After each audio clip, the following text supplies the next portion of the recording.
अब आ जाते हैं अगले टॉपिक की तरफ। आज का हमारा महत्वपूर्ण ये पॉइंट था कि कूलम्ब का नियम क्या है, कैसे एक्टिव होगा, किन किन माध्यमों में, किन किन रूपों में आएगा। तो हमने हर माध्यम के लिए आपको कूलम्ब्स लॉ बताया। अब इस नियम की कुछ सीमाएं भी हैं।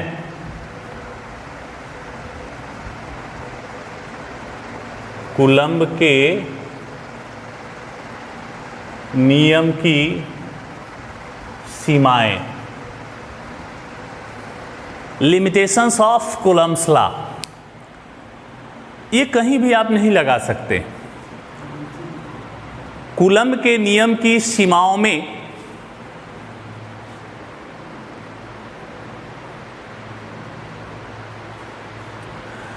पहला पॉइंट हमारा है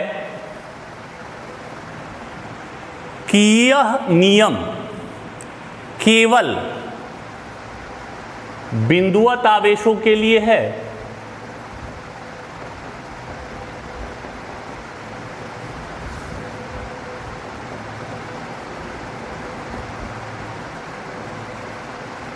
अर्थात अगर आप सोच रहे हो कि कहीं आवेश गति कर रहा है, आवेश मूव कर रहा है, वहां पर कूलम्ब्स लॉ हम लगाएं, बिल्कुल नहीं।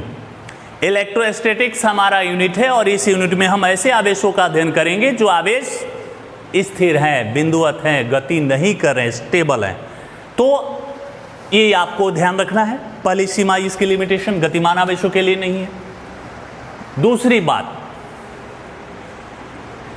इस नियम में, यह नियम मूलतः एक प्रायोगिक नियम है।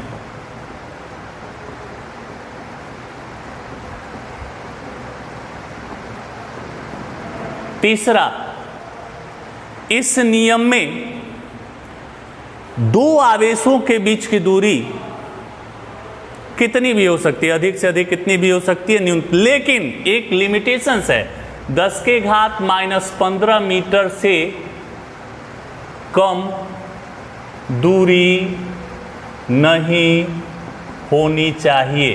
कारण, क्योंकि कहीं पर दो आवेश या दो पिंडों के बीच की दूरी 10⁻⁻15 होगा ना, तो वहां पर नाभिकीय बल एक्टिव हो जाएगा, न्यूक्लियर फोर्स। वहां पर कूलम्ब्स लॉ नहीं लगेंगे, उसके लिए अलग नियम है, अलग फॉर्मूले हो जाते हैं, अलग बल का अस्तित्व हो जाएगा। तो ध्यान रखना है, दो आवेश कितना भी अधिक दूर हो, कितना भी कम हो, लेकिन इससे कम दूर नहीं होने चाहिए। नंबर 4, अगर एप्सिलॉन का मान बदल जाता है, निर्वात या वायु को छोड़कर कुछ अन्य हो, निर्वात या वायु को छोड़कर कोई अन्य माध्यम हो,